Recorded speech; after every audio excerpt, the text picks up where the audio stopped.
Half-Life 2 has a lot of very cool graffiti, much of which is thematically relevant to the game. Today, I'll be going through each piece that I believe has relevance, and watch for some fun facts towards the end too. Now, in the 5 or so years I've been gone, I did manage to pick up a bachelor's in graphic design. So I'm actually somewhat qualified to make this video, if such a concept exists. Now, graphic design is about visual communication. So what do these things communicate? The orange lambda seen on Gordon's suit eventually basically took the place of the anarchic A symbol that some of you may be familiar with. In-game it's used to mark loot locations, identify resistance members, or simply say, "We are here." Only thing I can really think to say here is sometimes we see the lambda logo as part of other graffiti, such as this one, which is a fingerprint. Fingerprints are natural, unique identifiers, something that flies in the face of Combine philosophy. Could be calling upon the onlooker to join up. Remember who you are, a human with fingerprints and dental records. This one is very underrated in my opinion. Next we have some graffiti that appears to show evolution, ape to modern man, and then finally to a Combine soldier. Unless you read like way too much mango, this graffiti is sort of backwards. It starts with the soldier and ends with the ape. This implies a sort of unconventional viewpoint, spitting in the face of the Combine and their brain doohickeys, whereby not only is it preferable to be a human rather than enhanced, but it is in fact preferable to be a literal ape, to return to monkey, if you will. If I had to guess, perhaps whoever did this feels so strongly about freedom, they'd rather simply be an animal, roaming free. The intense oppression suffered under the Combine has made people dream of becoming less, to become more. Or maybe it's just backwards for the sake of being quirky. Then we have the famous Umbrella Man graffiti, which is really what it says on the tin. Bro is holding an umbrella with a trench coat. The rain is coming down hard, dropping like my subscriber count. Please help me get to 10k. And he's just staring blankly ahead. Now first, some people think this is a reference to G-Man, which I totally disagree with. It's one of those things where like, sure, it would be cool, but it would leave the graffiti thematically barren if its goal was not to imply that the Resistance knows of G-Man. And if they did, that would cheapen moments like Eli's reveal. This to me embodies the enduring human spirit. Oftentimes, while oppressive regimes leave people feeling downtrodden, they do feel quietly triumphant when steps are taken to fight back. I can tell you that during my time in Eastern Europe, I saw people that looked like this, mainly older people. Umbrella Guy is all of us, defiantly flying his black flag against a falling sky. Based. When you see this guy, try your best to think of him as an ally. I'm almost certain that's why someone would have painted him. The cast graffiti is next. Here we see a humanoid, either what seems to be a beta gas mask citizen or a conscript, huddled up against a human baby on a rocky floor.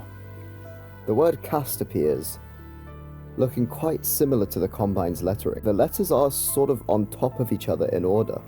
Keep that in mind. A caste system, spelt with an E, is a system of rigid social hierarchy, where people are assigned inherent social value based on characteristics such as skin color, family, genetic history, or whatever. It can get pretty arbitrary and be influenced by any number of factors. For a current example of this, we have India's caste system. India has missed the message of Half-Life 2 completely. Therefore, within this context, a caste would refer to one group within this system. The Combine are clearly operating a sort of two-tier system. They reign supreme over the original inhabitants of Earth. If we roll with the idea of the Combine being the upper caste, the Resistance would be the lowest. This graffiti explores feelings of vulnerability and oppression. It looks almost hopeless. The brightness of the baby, its unmasked face, and its glowing eyes, juxtaposed against the slumped, almost defeated looking character holding it desperately in their arms. This graffiti says, "Our children are the future. Hold on to them and stay safe, so that tomorrow they may not suffer like us." The large lettering of caste drills home this idea of a collective of people. The inheritors of the earth have been reduced to pests in the face of the Combine threat. The bottom of the caste system. This graffiti is such a great little piece of world building.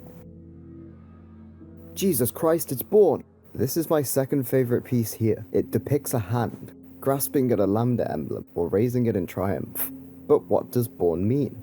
I can see a few possible meanings here. 1. A visual representation of the essence of the philosophical battle between human and combine.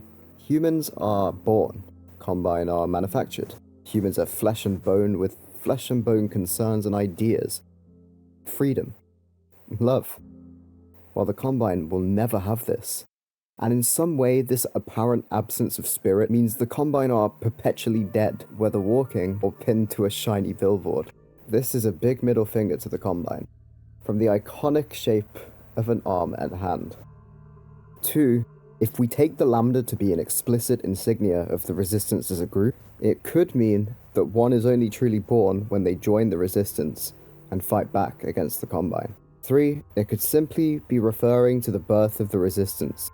Perhaps a way to say, hey combine, we've got guns too, and we are pulling up. The thing about fictional universes like this is that it's much harder to nail down intent. We can't ask the graffiti artist, though this also has the benefit of allowing multiple interpretations to be correct at once. Now, before we move on to the bonus facts round, I would like to draw attention to the fact that most of you aren't subscribed, so let's change that. Okay, bonus facts, let's go. Are you still with us, viewer? Not for much longer, I think, because the video only has a couple of minutes left. Here are a few fun facts about the graffiti in Half-Life 2. This graffiti here, or Moz, or simply Moz, has a barcode which Steam user Kiffinas determined bears a number identical to the zip code for a place called Freeman in West Virginia. This next graffiti is an electrical diagram denoting resistance. This one explains itself. This is orange and says BTC, meaning Half-Life 2 predicted Bitcoin, and the economy is fake. This piece is a reference to the then girlfriend, now wife, of Matt Wood, a level designer for Valve. I think I've covered everything I can speak on now. Can you make anything of the other graffiti featured in the game? I'd love to hear from you if you can. Many more videos to come, some really fleshed out ideas, as well as streams and shorts. See you next time!